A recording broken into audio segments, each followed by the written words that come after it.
En quoi la révolution numérique a-t-elle modifié le travail des journalistes selon vous? C'est un défi sans retour. Les journalistes étaient au-dessus de leur public et les journalistes pensaient avoir le monopole de l'opinion, du point de vue. C'est fini. Ils doivent descendre de l'estrade car grâce au numérique, grâce à Internet, les citoyens peuvent s'exprimer à égalité. Et surtout, les citoyens peuvent reprendre un droit qui leur appartient, la liberté d'expression, qui n'est pas le monopole des journalistes. Du coup, les journalistes sont sommés de revenir à l'essence de leur métier, apporter des informations d'intérêt public aux citoyens pour qu'ils soient libres et autonomes, libres dans leurs choix, autonomes dans leurs décisions. Voilà le choc pour les journalistes du numérique.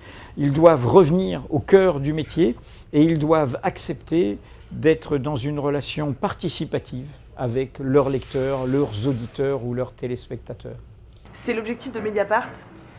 Mediapart est une sorte de laboratoire, comme on dit, un laboratoire de recherche, pour montrer que cette révolution numérique, qui est évidemment un moment de transition douloureux, qui déstabilise la vieille industrie, notamment de la presse quotidienne papier et imprimée, eh bien que cette révolution numérique, certes, elle détruit des réalités anciennes qui ne peuvent plus continuer comme avant, qui sont trop coûteuses, qui ont une division du travail trop lourde, et tout en détruisant, elle offre de nouvelles opportunités. Et Mediapart a voulu montrer que le seul chemin pour recréer de la valeur, créer des emplois, créer un crédit du journalisme, eh bien, c'est celui de l'indépendance, de la qualité et du public. Ce qui veut dire aussi celui, pour nous, d'un modèle payant, où le public, au fond, marque sa confiance par l'achat d'informations qui lui semblent plus pertinentes que d'autres. Donc Mediapart a montré en 5 ans que ce modèle pouvait fonctionner dans un cadre presque puriste, intégriste. Il n'y a pas de publicité, il n'y a que les souscriptions des abonnés.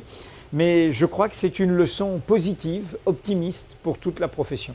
Est-ce que le fait que ce soit un site participatif demande aux journalistes de vérifier beaucoup plus leurs informations?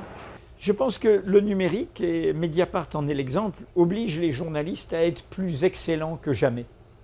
Et à l'inverse, au fond de ce que veut faire croire la perdition du modèle tout gratuit, tout publicitaire, qui est dans une logique de flux, dans une logique de masse, dans une logique d'immédiateté, de superficialité, qui détruit la qualité du journalisme. Nous, au contraire, on a voulu montrer qu'au contraire, il faut encore plus vérifier, recouper, rendre compte, créer de la confiance et au fond être au rendez-vous de notre mission démocratique. Avant les aveux de Jérôme Cahuzac, Mediapart a été beaucoup critiqué par la classe politique, mais aussi par les médias en eux-mêmes et les journalistes. Comment est-ce que la profession et la classe politique et l'opinion publique vous considèrent-ils aujourd'hui, depuis le 26 mars ? Évidemment, depuis le retournement et le début de vérité, car il n'a sans doute pas dit toute la vérité et rien que la vérité de M. Cahuzac, évidemment, nous sommes un peu comme des héros en proportion de l'isolement qui fut le nôtre pendant près de 4 mois. Mais moi, je pense qu'il faut rester les pieds sur terre et la tête froide et s'interroger non pas sur la saga de Mediapart, c'est une bonne nouvelle pour nous, que nos informations soient aujourd'hui confirmées, on n'en avait aucun doute, mais plutôt sur ce que ça a dit, toute cette histoire, sur la faiblesse, la fragilité, les pathologies de notre démocratie en France. Ce n'est pas le mensonge d'un homme. M. Cahuzac a été accompagné dans son mensonge par la majorité de la classe politique, droite et gauche confondues, et par la majorité du système médiatique. Ce qui veut donc dire que le mensonge aurait pu fonctionner. Ce qui veut donc dire que la vérité aurait pu être étouffée s'il n'y avait pas eu la détermination de Mediapart. Et ça, c'est inquiétant. Les grands médias sont aujourd'hui trop suivistes, trop dépendants des intérêts dominants, des intérêts économiques, des intérêts politiques. C'est ça la démonstration de l'affaire Cahuzac. S'ils sont un pouvoir, c'est un pouvoir aligné sur les autres pouvoirs et non pas un contre-pouvoir. Ce que nous devons être au service du public, au service du droit d'alerte du public, au service du droit de savoir des citoyens. Alors, vous disiez que l'affaire Cahuzac aura des suites. La suite va être donnée par Mediapart. La suite sera donnée par Mediapart et je l'espère aussi par d'autres. J'espère que nous donnons du courage et de la volonté aux autres journaux, aux autres médias. La suite, c'est que, évidemment, ni l'affaire Cahuzac elle-même, ni la question immense de la fraude et de l'évasion fiscale ne sont terminées à partir du moment où il y a eu le début d'aveu de M. Cahuzac. Tout ça est devant nous, en termes d'enquête, en termes de révélation, en termes de débat public. Et aussi, ce qui est devant nous, c'est de réfléchir, et vous voyez bien ce que ça a provoqué déjà au cœur du pouvoir actuel, à l'amélioration de notre démocratie, de son écosystème démocratique qui, là, on a vu combien il était enrayé et fragile. Enfin, publier son patrimoine fiscal quand on fait partie du gouvernement ou quand on est un député, ce n'est pas non plus une preuve de vérité absolue. Bien sûr, la question n'est pas de publier, n'est pas de dire. La preuve, M. Cahuzac disait qu'il n'avait pas de compte en Suisse. La question, c'est de contrôler. Et la démocratie française, pour une raison qui est très simple, qui est son système politique depuis maintenant 50 ans, ce présidentialisme qui est au système présidentiel ce que l'intégrisme est à la monarchie ou ce que l'intégrisme est aux religions ou l'absolutisme à la monarchie, c'est-à-dire que c'est un déséquilibre. C'est un système qui ramène tout à un seul, c'est un système où il n'y a pas le contre-pouvoir véritable d'un parlement, où il n'y a pas une véritable indépendance de la justice, où il n'y a pas un véritable jeu de pouvoir et de contre-pouvoir. Eh bien, c'est ce système-là qui est au cœur de ce qu'a révélé le mensonge Cahuzac. Au fond, si M. François Hollande, président de la République, avait levé le petit doigt, M. Cahuzac serait tombé. Et aujourd'hui, tout le monde dit que va décider François Hollande. Mais ce n'est pas ça notre problème. Notre problème, c'est de nous réapproprier collectivement une démocratie.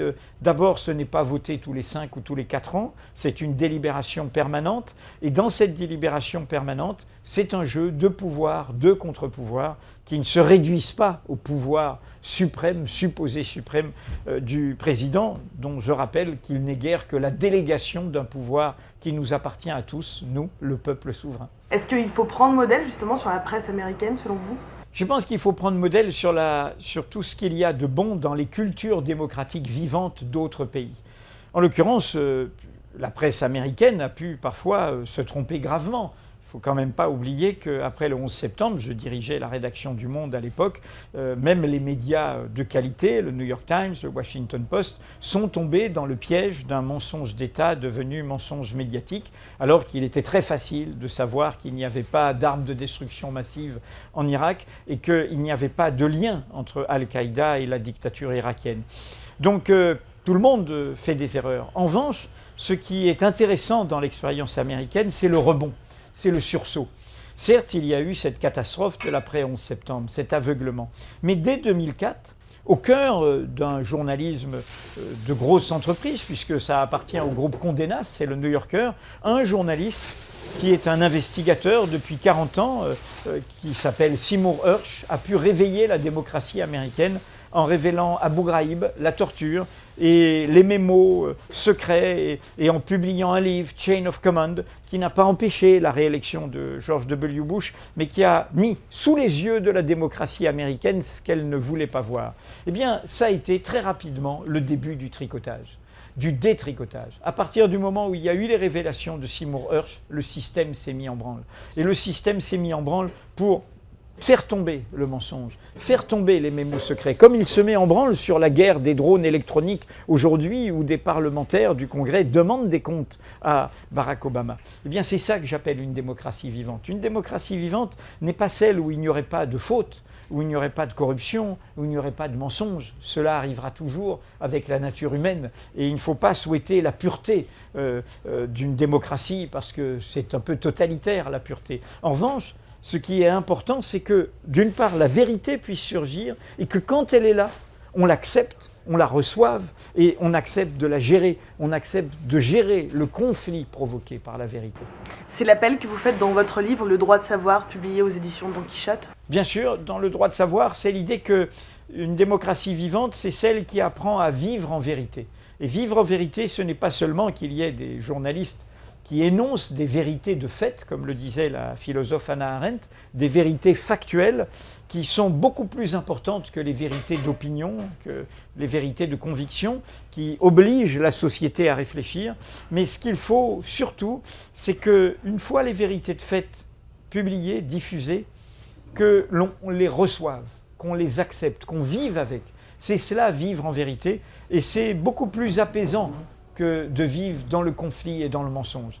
L'affaire Cahuzac n'aurait pas provoqué ce séisme si dès les premières informations de Mediapart en décembre, comme ça aurait dû être le cas, M. Cahuzac avait quitté le gouvernement pour se défendre, pour au fond défendre ce qu'il pensait être son innocence et ne pas prendre en otage le gouvernement, la majorité, l'administration, l'État, le président, le Premier ministre. Car en ayant pris en otage tout le monde, il a fait de toute la démocratie un lieu de mensonge.